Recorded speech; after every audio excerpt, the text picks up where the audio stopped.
Hello and welcome to another update video about Polygon MATIC. Here with MATIC, there are a few different possibilities with the chart. This is still my primary view or primary expectation, where I'm looking for the move between June and August to be a wave 1. We then came down in an A wave, a massively overshooting B wave in an A, B, C structure. And even though that's overshooting a lot, there isn't really a rule how much a B wave is allowed to overshoot. There are some guidelines, but I have seen massively overshooting B waves before, so that's why I consider it, just sort of in the absence of other reliable counts. We're now dealing here with a C wave to the downside as an ending diagonal. Now again, here we can really discuss how this C wave is playing out, but this is sort of the higher level count. Wave 1, and this is now a wave 2 with a strange ABC flat structure. I did ask in one of the previous videos, if you have any other counts, let me consider them, send them in, I'll check them. There are a couple of counts that came in, not invalid, but something, let's start with the first one. The first one that came in was this one to count a wave 1 here. But that we are dealing with a large diagonal pattern basically. So no, the idea was, this is a wave 1, this is a wave 2, this is a wave 3, this is a wave 4, and this is a wave 5. The idea was that we have here something like a trend line, if I remember correctly, like this, where we're now sitting on the trend line. So something like that, an expanding diagonal. So first of all, let me tell you that expanding diagonals are super rare. They normally don't really appear and they are very, very unreliable. Then the problem with this chart is that this wave 1 is a 5-wave move. It's a 5-wave move, so that doesn't really fit with the idea that this here is a 3-wave move to the upside. So there's a bit of a flaw there.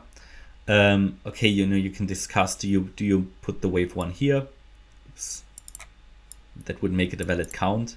Then you have 3 waves up. This is an A wave, overshooting B wave, and a C wave down, or a WXY. But then the wave 1 would need to sit there. And yeah, we fit the trend line. I mean, if it turns around now, why not? But then the problem with this count is that the wave 4 is far too deep to be reliable. And then it all comes down to, which one is the more likely count, and then I go with my count. Again, thing is, we can always debate about different counts. That's fine, as long as they are valid. This one is a valid count, but it's not a reliable one in my opinion, due to the fact that a leading diagonal, an expanding diagonal, is super rare, and that the wave 4 came down too much, and that the wave 1 was 5 waves. But okay, if we can sort that out here with the wave 1, that's fine, but then it leaves the problem with the deep wave 4. So I think other counts are more reliable. Okay. So we've got that scenario. Still though, the trend line might be worth observing. And then there's one more count which I thought about before. It's not my primary, but it's sort of in the background, and that's a count that is okay. Absolutely, I would look at that as well, but it doesn't really have a great impact on short-term targets anyway. So in that count, the entire move up counts as a wave 1. Okay. And we are now coming down in a wave 2. And this is an A wave down, a B wave up, and we're coming down in a C wave. So again, it wouldn't really have a great impact on targets anyway, and this would then be a wave 2. But this is also a count that we can look at, sort of keep in the background, And then we should also ready in a third wave. But all counts basically, all the 3 that I show you here, my primary count, this one here, and that diagonal count, which is a bit exotic, they all point towards the upside after this correction, okay? And it's not going to be, so let me see, with the count I have, my primary count, which is this one, even though I'm not entirely happy with this either, but it's certainly a challenging chart. I can tell you that as long as chart stays above 48 cents, there is nothing bearish about this chart, okay? So from a higher level point of view, of course, it means we could drop short term further, but sort of from a long-term point of view, nothing bearish. So the chart is not in trouble. Now, if we zoom in, we look at the move down here. I'm counting that obviously as a C wave, and I'm looking at it as a wave 1, a wave 2, Here a wave 3 now, a wave 4 and a wave 5. We're now in the third wave and we might be in that fourth wave here. Okay. I can't rule out we go down directly, you know. If that's the case, I would still count it as an extension of the third wave. Because we have a 3-wave move up. It could be that we completed an ABC, but if we come down now and take out the 81.7 cent level, then this is probably all still part of the third wave. And I will have to rework the subdivisions here. Yeah, it could then be that this fourth wave is still in the making or is now finished.